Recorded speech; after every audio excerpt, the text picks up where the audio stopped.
Hi, Sean Bennett here. I hope you had a wonderful Christmas season and welcome to 2026. As I get ready to head back to Columbia for the legislative session, I wanted to take a moment to say thank you. Thank you for the privilege of serving you and your family. Now, most people see government through what happens under the lights: press conferences, hearings, debates, votes. But a lot of the work, the most important work, happens quietly right here back home, helping people make sense of a system that can feel confusing, slow, or just hard to navigate. Now, what I want to share with you today is only a small sampling of the kinds of issues that my office has worked on throughout the year. Now, a big part of that work is done by my staff, who handle the lion's share of constituent services. Now, many of you like to say that my assistant, Stephanie Mood, is the real senator from Dorchester. Well, honestly, I get why. Now, she and our team are usually the first people you talk to and the ones who stay with an issue until there's a clear, honest answer grounded in the law. Now, over the past year, we've helped our neighbors work through Medicaid, Medicare, disability benefits, and insurance appeals. We've helped parents with special education and IEP questions, mediated disputes between families and schools, supported caregivers looking for waiver services, and helped families find memory care and in-home service. And just to be clear, this is only a snapshot of the kinds of issues that we deal with every day. Now, sometimes the work gets heavier. We've stood with families during very difficult moments, including a situation where people were wrongly accused within the child welfare system and needed help understanding their rights and the process, and the limits of government authority. In those moments, two things have to be true at the same time. First, the safety of our children must always be taken seriously. And second, the family is a foundational and sacred institution that deserves fairness and due process. Our role isn't to judge, it's to make sure investigations are handled lawfully, carefully, swiftly, and with respect for both child protection and the rights of parents. Now, just as important part of our responsibility is holding government itself accountable.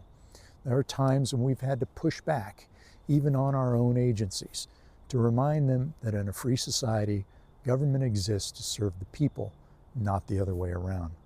Now, that can mean answering hard questions, asking for another look, or insisting on clear explanations when something doesn't add up. And many times it hasn't.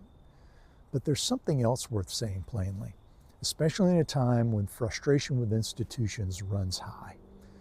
Healthy skepticism of government is a very American instinct, but skepticism becomes something else when it turns into the belief that every problem has a simple villain, or that shouting louder is the same as governing better.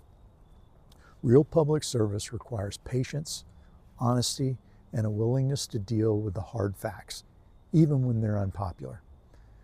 Now, my responsibility isn't to tell people what they want to hear, but to tell them the truth, and to do the steady work of making our institutions serve people better.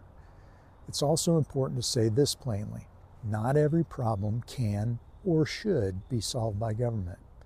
A constitutional system depends on limits, and many of life's challenges are best handled by families, by neighbors, their churches, and local communities, not by distant bureaucracies. When that's the case, we try to be straightforward and respectful and help people point them towards the right next step, instead of making promises the government can't keep. Beyond that, and again, this is only a small sample of what our offices help resolve. We've resolved tax and licensing issues, cleared DMV holds, assisted small business owners working through state agencies, supported passport and travel needs, and located public records and resources. We've worked with agencies to address road maintenance and safety concerns across Dorchester County, and to connect individuals with families facing housing challenges with available assistance. This kind of work rarely makes the headlines, but it matters. It reflects a belief that government works best when it's limited, accountable, and focused on serving the people, not managing their lives. So as I head back to Columbia, I carry these conversations with me.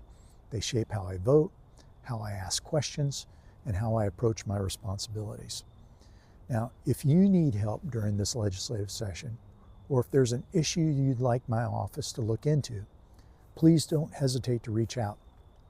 We'll listen carefully, help where we can, and give you a straight answer when we can't. Now, before I wrap up, I want to take a quick moment to say thank you to those people who really made our office work. Now, we've already mentioned the real Senator, Stephanie Mood.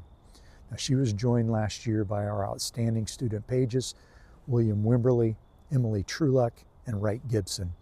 They brought energy and a real heart for public service every day. I'm also grateful for my chief counsel, J.J. Gentry, and our student law clerk, Hannah Simmons, who helped guide the serious legal work behind the scenes. This team handles everything from constituent requests to complex issues and policy work, and they do it with professionalism, patience, and care.